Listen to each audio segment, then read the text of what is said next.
जी, हमारा चुनावी मुद्दा विकास का मुद्दा है, क्योंकि यहाँ पे बहुत सालों से आप कहीं भी किसी भी वार्ड में जाके देखिए, किसी भी वार्ड का विकास मतलब चरम सीमा पे विकास हुआ ही नहीं है। अच्छा, विकास नाम का कोई चीज नहीं है। नहीं, बिल्कुल बिल्कुल तो बिल्कुल। क्या क्या जनता की समस्याएं सामने आई है 5 वर्षों में आपने नजदीक से देखा है, जरा विस्तार से बताइए। जी देखिए, अभी सबसे बड़ी बात है कि आप पूरे मीरगंज में घूमिए, कहीं भी आपको सुलभ शौचालय नहीं मिलेगा। दूर दूर से हमारी माताएं बहनें आती हैं, उनको एक शौच करने की सुविधा उपलब्ध नहीं है। और अब बाकी तो वार्ड की बात तो अलग ही है, मैं मीरगंज की बात कर रहा हूँ। और हमारा चुनाव जो लड़ने का माध्यम है, वार्ड में मैं लड़ रहा हूँ। वार्ड नंबर 13 से मैं चुनाव लड़ने के लिए घोषित किया हूँ। वार्ड संख्या 13 के आप उम्मीदवार हैं। जी जी। तो वार्ड संख्या 13 की बुनियादी समस्याएं क्या है? वहाँ सड़क की और नाला की व्यवस्था कैसी है? सब चौपट है, सड़क और नाला दोनों चौपट है। सड़क है तो नाला नहीं है, नाला है तो नाला के ऊपर स्लैब नहीं है। अगर रात के अगर अंधेरे के टाइम अगर कोई लड़का या कोई बच्चा जाता है तो समझिए कि नाले में ही गिर जाएगा। बहुत यानी 5 वर्षों में सरकारी योजनाओं का सही ढंग से क्रियान्वयन नहीं हो पाया। नहीं, बिल्कुल। नल जल के नाम पे सबसे बड़ी बात है कि नीतीश कुमार के 7 निश्चय योजना जो वार्ड कमिश्नर के द्वारा जो मिलता है उनको काम किया जाता है, सब समझिए एकदम चौपट है। किसी प्रकार का वहाँ पे कोई कार्य नहीं हुआ है। आप आगे चले जाइए, सामने उधर देखिए कि नल जल के नाम पे लूट हुआ है, ढोंग हुआ है। वहाँ दूर दूर तक गांव में जाइएगा तो नल जल का पाइप वहाँ तक पहुँचबे नहीं किया है। अभी भी आज के डेट में मीरगंज नगर परिषद होने के बावजूद भी वहाँ के सड़कों पे मिट्टी वाला सड़क है, आपको सोलिंग और पिच मिलेगा ही नहीं। ऐसा विकास है। ये मुख्यमंत्री का 7 निश्चय योजना ड्रीम प्रोजेक्ट है, महत्वाकांक्षी योजना है। जी जी। लेकिन बड़ी दुर्भाग्य की बात है कि सरकारी योजनाओं का सही ढंग से लाभ जनता को नहीं बिल्कुल नहीं मिला। तो अब तो जनता काफी जागरूक हो चुकी है। जी जी। आप जब जनता से मिलते हैं तो क्या कुछ कहते हैं और क्या वहाँ से में बात करेंगे तो यहाँ कूड़ा कचरा का अंबार लगा हुआ है। चारों तरफ आप चारों तरफ देखिए तो कूड़ा कचरा ही चारों तरफ दिखेगा आपको। और सबसे पहली बात है कि अगर यहाँ पे ये नगर परिषद क्षेत्र है, आपको डोर टू डोर कचरा उठाने का कैंपिंग होता है, लेकिन यहाँ पे कोई नहीं। आज अगर गेट के सामने कचरा है तो 10 दिन तक पड़ा रहेगा, उसको कोई उठाने वाला नहीं है।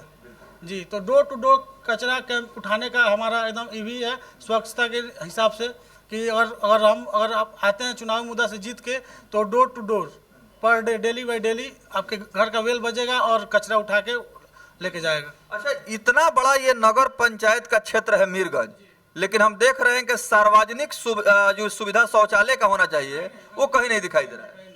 आप देख लीजिए, आप एक मरसिया मोड़ के पास सार्वजनिक शौचालय है, लेकिन वहाँ पे जाइए तो आप खड़े होकर अपना जो भी नहीं कर सकते हैं, जो भी है नहीं कर सकते हैं। और एक वहाँ पे एक छोटा सा रैन बसेरा भी है बगल में, लेकिन वहाँ पे कुछ फल मंडी वगैरह लोग उसमें उसको सेब केला अमरूद आदि सामान से रख के उसको बनाए हुए स्टोर रूम बना कर रखे हुए हैं। लेकिन वो चीज़ गलत है, उसको सही जनता के उपयोग में लाया जाए। लेकिन जनता के उपयोग में लाने के लिए कोई भी यहाँ के वार्ड कमीशन या चेयरमैन या कोई भी हो, इसके बारे में कोई आवाज़ उठाने वाला नहीं है। तो देखिए, विश्वकर्मा यादव ने साफ तौर पर कहा कि नगर पंचायत मीरगंज की वाजिब जो जनता की समस्याएं हैं उसको दूर करना हमारी प्रथम प्राथमिकता होगी। और सबसे बड़ी महत्वपूर्ण विषय यह है कि स्वच्छता मिशन यहाँ धराशायी हो चुका है। जगह जगह कूड़ा कचरा का अंबार लगा हुआ है, गंदगी पसरा हुआ है। कोरोना संक्रमण के बाद लोगों को स्वच्छ रहने के लिए जागरूकता अभियान चलाया जा रहा था। यह बात तो तय है कि अगर कोरोना वायरस नहीं हुआ लेकिन गंदगी से मलेरिया जरूर फैल जाएगा। तो आप क्या कुछ कहेंगे कि ताकि जनता जो है, ये जो यहाँ पर व्यवस्था कायम हुआ है जो बदहाल है, जिसको बदलाव के लिए जनता इंतजार कर रही है, आपको लगता है कि इन तमाम मुद्दों पर जनता अपना मताधिकार करेगी? जी देखिए, जनता से मेरा यही अनुरोध है कि वो अपना एक वोट कीमती समझे और एक एक वोट का कीमत समझे और सोच समझ के विचार करे।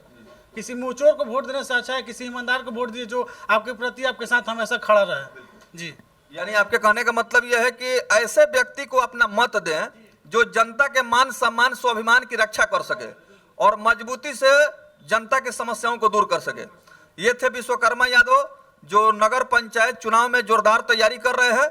विरोधियों को इन्होंने साफ तौर पर कहा है कि जनता के आशीर्वाद से मुझे सेवा करने का सौभाग्य मिलने जा रहा है और मेरी प्रथम प्राथमिकता होगी कि जो कुव्यवस्था है, अनियमितता बरती जा रही है या भ्रष्टाचार का दिमक लगा हुआ है, इन तमाम चीजों को हम जो है यहाँ खात्मा करेंगे और एक नया माहौल बनाएंगे जिससे कि आसानी से जनता तक विकास